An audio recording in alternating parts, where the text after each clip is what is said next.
Hello everybody, today I'm going to introduce to you is how to use banking module to do your general expenses in ABSS and MYOB.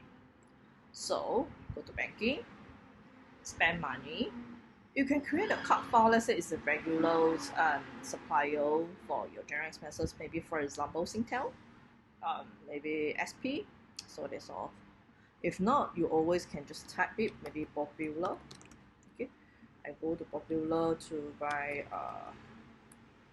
stationery. Okay, I pay by check using my bank account, and maybe it's $100, and choose the expenses account.